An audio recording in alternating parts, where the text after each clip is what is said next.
So good morning everyone. আজ হচ্ছে আমাদের রাইডের ডে 4 আর ব্লগ নাম্বার 5। তা ব্লগ শুরু করার আগে সবাইকে জানাই welcome to my channel rider Sujay WB. তা আজকে আমরা বেরোচ্ছি পেলিং থেকে যাব গ্যাংটক। মোটামুটি টাইম হয়ে গেছে এখন প্রায় 8টা। নিচে নামবো, নেমে এখানে ব্রেকফাস্ট করব। ব্রেকফাস্টে ম্যাগি বলা আছে, তা ম্যাগি খাবো, খেয়ে দিয়ে তারপরে বেরোবো। আর যেটা বলার ছিল যে এখানে পেলিংয়ে কালকে বৃষ্টি হয়েছে, আর রাস্তাঘাটে কী কন্ডিশন আছে আমরা এখনও জানি না। পেলিংয়ে বৃষ্টি হচ্ছে, আগে গ্যাংটকের দিকে বৃষ্টি হচ্ছে কিনা জানা নেই। দেখা যাক রাস্তার কী কন্ডিশন। যেটা গ্যাংটক দেখাচ্ছে প্রায় 4 ঘন্টার রাস্তা, কতক্ষণে কভার করতে পারি। আর আজকের ভিউ হচ্ছে এই সকালে মর্নিংয়ের। নিচে রয়েছে পেট্রোল পাম্প, এখান থেকে ফুয়েল আপ করিয়ে নেবো, তারপরে বেরোবো। তা আমরা ব্রেকফাস্ট করে গাড়িতে লাগেজ বেজে তারপরে তোমাদের সঙ্গে দেখা হচ্ছে মোটো ব্লগসে। সো বন্ধুরা, আমরা দাঁড়াব থেকে বেরিয়ে পড়েছি গ্যাংটকের দিকে। সকালের দিকে মেঘলা ছিল, কালকেও বৃষ্টি হয়েছে তোমাদের আগেই বলেছি, কিন্তু এখন আকাশটা পুরো পরিষ্কার হয়ে গেছে, উঁচু আছে। আগে আয়, এখন আকাশ পুরো পরিষ্কার একদম। দেখি পেলিং মোড় থেকেও কাঞ্চনজঙ্ঘা দেখা যায়, চোখে পড়ে কিনা দেখি। যদি দেখতে পাই এটা তোমাদের দেখাবো, কারণ কালকে তো কপাল খারাপ ছিল আমাদের, ওর জন্য কাঞ্চনজঙ্ঘা দেখতে পাইনি। আজ যদি কপাল ভালো থাকে তাহলে কাঞ্চনজঙ্ঘা দেখতে পাবো এবং তোমাদেরও দেখাবো। সো বন্ধুরা, আমরা পেলিংয়ে যাবার সময় কাঞ্চনজঙ্ঘা দৃশ্য পেয়ে গেছি। ওই দেখো দূরে, দেখতে পাচ্ছ কিনা ক্যামেরা বলতে পারবো না, সাদা হয়ে রয়েছে, বরফ জমে রয়েছে পাহাড়ের মাথায়। ওটা হচ্ছে কাঞ্চনজঙ্ঘার টপটা। আর মেন টপটা যেটা আছে ওটা পুরোটা কাঞ্চনজঙ্ঘা। বেশ কিছুটা দেখো, ওই যে বরফ, মেঘটা আস্তে আস্তে সরছে, হালকা দেখা যাচ্ছে। দেখো গাছগুলোর জন্য ঠিক ভিউটা আসছে না, দেখছি ওপর থেকে যদি আরো ভালো ভিউ আসে তোমাদের দেখাবো। এই হচ্ছে কাঞ্চনজঙ্ঘা, কপালে ছিল আজকে তাই দেখতে পেয়েছি। তো চলো দেখি আগে থেকে দেখা যায় কিনা। তো বন্ধুরা, এখান থেকে দেখো কাঞ্চনজঙ্ঘা দেখা যাচ্ছে। দেখো পুরো সাদা হয়ে রয়েছে, যে পাহাড়টা পুরো সাদা হয়ে রয়েছে ওটা হচ্ছে কাঞ্চনজঙ্ঘা। আচ্ছা, সাদা হয়ে রয়েছে কারণ পাহাড়ের মাথায় পুরো বরফ জমে রয়েছে। দেখি সাইড থেকে দেখা যায় কিনা। এই পুরো রেঞ্জটা হচ্ছে কাঞ্চনজঙ্ঘা। এবার এর মধ্যে কাঞ্চনজঙ্ঘার টপ কোনটা জানা নেই আমাদের। অ্যাকচুয়ালি পুরোটা কাঞ্চনজঙ্ঘা পাহাড়। এটা ক্যামেরা নিশ্চয়ই দেখতে পাচ্ছ। সেরকম যদি হয় তোমার ভিডিওটাকে পজ করে জুম করে দেখে নিও, অসাধারণ লাগছে। আমাদের এখানে আসা সার্থক। সো বন্ধুরা, পেলিং থেকে আমার নিচে নেমে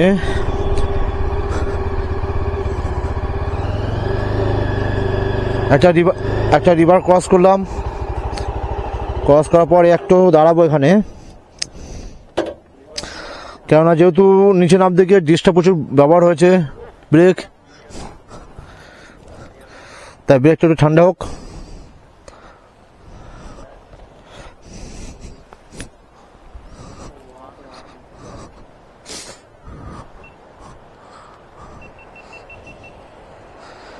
আর নিচে জলটা দেখো একবার, পুরো ক্লিয়ার জল, পরিষ্কার।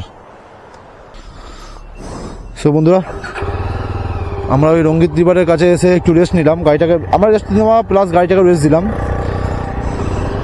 কেননা যেহেতু অনেকখানি নিচে নেমেছি তো ব্রেকের ইউজটা বেশি হয়েছে, তা ব্রেক ডিসগুলোকে একটু ঠান্ডা করবার সময়টা দিলাম। দিয়ে এবার আমরা এগোচ্ছি সামনে। রাস্তা বর্তমানে এখন খারাপ দেখাচ্ছে, দেখছি সামনে কি আছে জানি না, দেখা যাক। তা চলো আস্তে আস্তে যাই, গিয়ে তোমাদের দেখাচ্ছি বাকি সব। সো বন্ধুরা, কিছু খতরনাক রাস্তা পার করে আমরা এখন একটু ভালো জায়গায় এসেছি। পাহাড়ের উপরেও এত চওড়া রাস্তা একটা আলাদা রকম ব্যাপার, কিন্তু তার আগে যে রাস্তাগুলো যা পরিস্থিতি ছিল এতটাই খারাপ। অবশ্য খারাপ হওয়ার কারণ ল্যান্ডস্লাইড, যেখানে যেখানে খারাপ হয়েছে দেখে বোঝা যাচ্ছিল যে ল্যান্ডস্লাইড হয়েছে।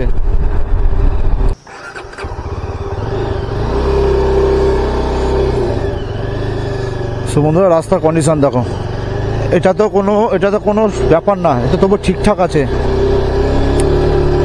ল্যান্ডস্লাইড এমনভাবে ল্যান্ডস্লাইড হয়েছে ধারণার বাইরে। আমি দাঁড়াচ্ছি এখানে, আমি এখানে দাঁড়াচ্ছি, তুই ওখানে দাঁড়া। আমি না এগোনো যাবে না, গাড়ি ঢুকে গেছে। দেখাবো ল্যান্ডস্লাইড হয়ে কী অবস্থা। রাস্তা নেই বলতে গেলে চলে, তবু তো এর কন্ডিশনটা অনেকটাই ভালো। তা এই কারণে বেশি ভিডিও করতে পারছি না, কারণ ভিডিও করার মতো মনোযোগ দিতে পারছি না। এখন ড্রাইভ করতে মনোযোগ দিতে হবে।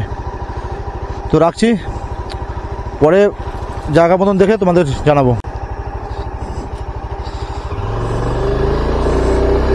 সো বন্ধু দেখো রাস্তাগুলোর অবস্থা, দেখো হালাত দেখো, ল্যান্ডস্লাইড হয়ে হওয়ার পর কি অবস্থা।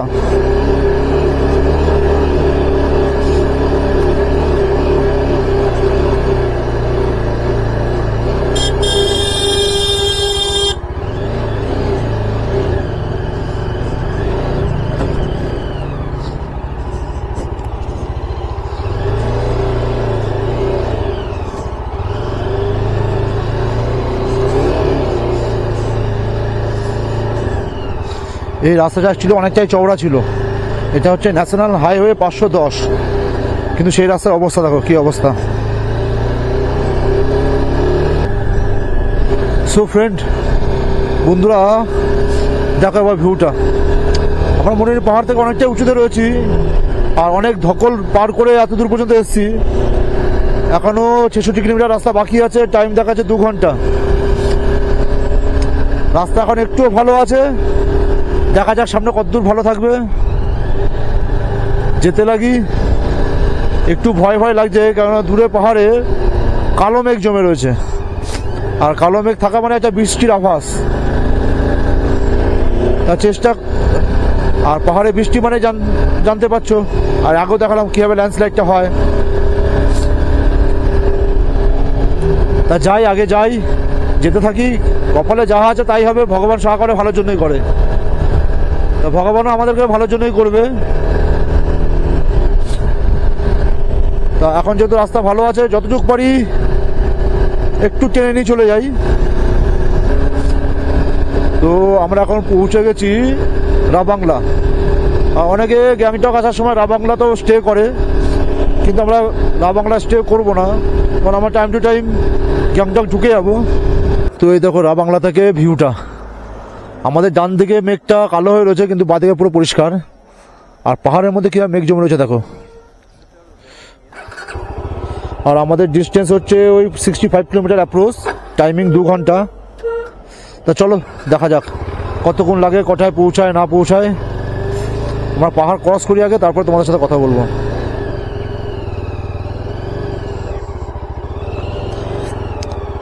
আমার বড় স্ট্যান্ড থেকে গাড়ি এগোবে।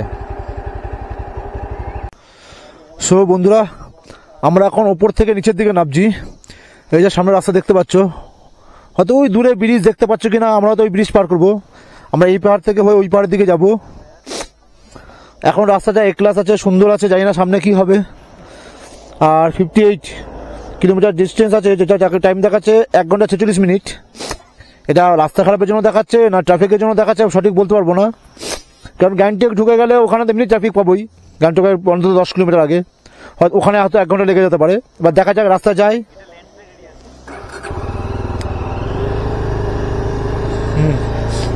আর আমরা এগোতে থাকি। সো বন্ধুরা আমরা অনেকটা এগিয়েছি, সামনে একটা ল্যান্ডস্লাইড এরিয়া দেখাচ্ছে, হয়তো মনে হয় ল্যান্ডস্লাইড হয়েছে। দেখা যাক। আমাদের ডিস্টেন্স আছে আর 54 কিলোমিটার। আর তোমাদের সেই দূর থেকে যে ব্রিজটা দেখাচ্ছিলাম, এই হচ্ছে সেই ব্রিজটা। তো এই ব্রিজটায় ক্রস করছি এখন।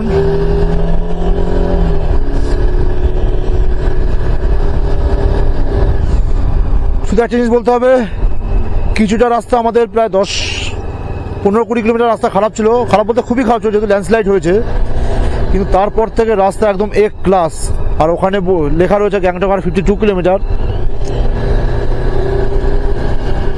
দেখা যাক কতক্ষণ লাগে সময়।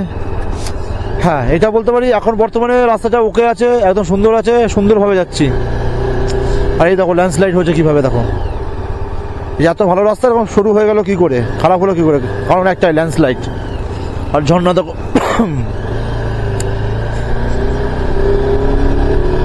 দেখো বন্ধুরা, অসাধারণ ভিউ। দেখো ল্যান্ডস্লাইডের কারণে একেবারে রাস্তা ধসে গেছে পুরো।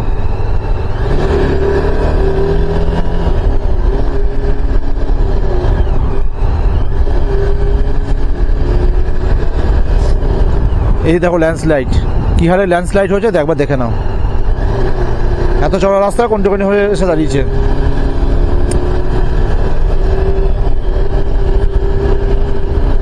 আর পাহাড়ের মধ্যে যখন রোদটা পড়ে না, দেখতে একটা অসাধারণ লাগে। শুধু সামনে তাকিয়ে দেখো একবার, একটা অসাধারণ দৃশ্য। সো বন্ধুরা, আমরা এখন তিস্তা রিভার ক্রস করব। আর এখানটা একটু জাম আছে, রাস্তা প্রচণ্ড খারাপ, কারণ নদীর ধারে রাস্তা খারাপ থাকবেই।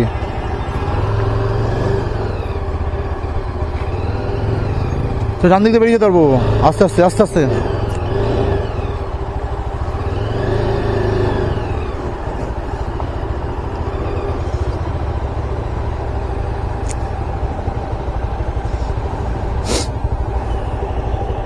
আমাদের এখানটায় একটু সময় লেগে যাবে যেতে যেতে। আর ওই যে নিচে হচ্ছে তিস্তা নদী, তিস্তা নদীর কাছে কিছু একটা কাজ হচ্ছে বোধহয়।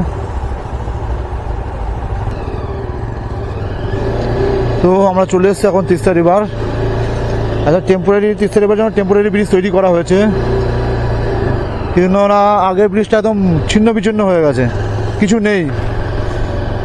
দেখা যাচ্ছে কিনা দেখা যাক। তিস্তার ব্রিজ হচ্ছে ওইটা ছিল আগে, যেটা নেই এখন আর, যেটা এখন আর নেই কিছু।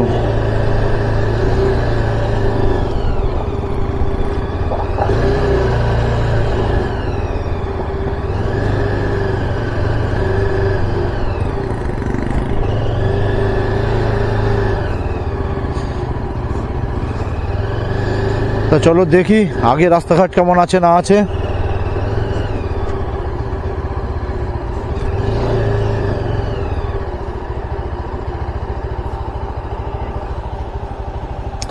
এই হচ্ছে তিস্তা নদীর পুরনো ব্রিজ। আর স্পিডের জোর দেখো, তিস্তা নদী জলে জোর। হ্যাঁ, বাকি সব নদীর জল পরিষ্কার ছিল কাছের মতো, কিন্তু এর একটু ঘোলাটে আছে। সো বন্ধুরা, আমরা মাঝে এক জায়গায় দাঁড়িয়েছিলাম একটু দুপুরে লাঞ্চ করতে। তা দুপুরে লাঞ্চ হিসাবে করলাম মোমো, কারণ এখানে ম্যাক্সিমাম যে ছোটোখাটো দোকানগুলো আছে, ঘুমটিগুলো আছে, সেগুলোতেই হয় চাউমিন, নাই মোমো, নাই ম্যাগি, এছাড়া আর কিছুই নেই সেরকম ভালো খাবার। তা ভেজ মোমো খেলাম আমরা, আমি আর আবির। খেয়ে দিয়ে বেরিয়ে পড়েছি আমরা। আর আমরা অলরেডি ইস্ট সিকিম এন্ট্রি করে ফেলেছি। আস্তে আস্তে পাহাড়ের দিকে উঠছি। আর আমাদের ডেস্টিনেশন আছে আর 14 কিলোমিটার, আর টাইম গুগল ম্যাপ দেখাচ্ছে 35 মিনিট। তো আমরা এখন আছি রানীকুল ব্রিজে। আর এই রানীকুল ব্রিজে, এই রানীকুল নদীটাই তিস্তার সঙ্গে গিয়ে মেশে। আর এখান থেকে প্রপার আছে আর 10 কিলোমিটার। আর আমরা এখন এই রানীকুল থেকেই আস্তে আস্তে আরও উপর দিকে উঠতে থাকবো।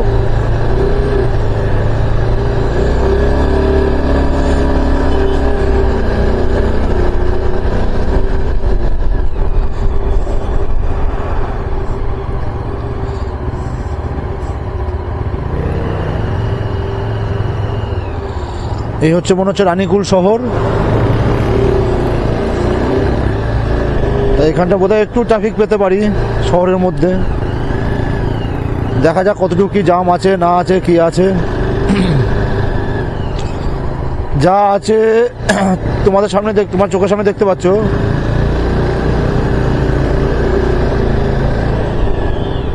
বাদে গিয়ে নেবো।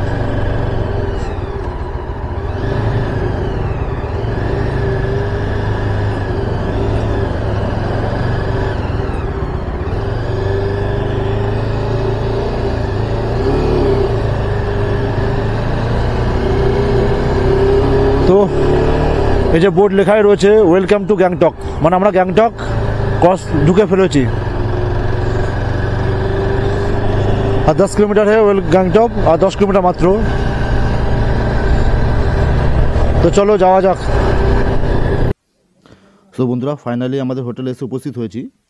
এই হচ্ছে আমাদের গ্যাংটকের হোটেলের রুম, ভেতরে বাথরুম, এই হচ্ছে রুম।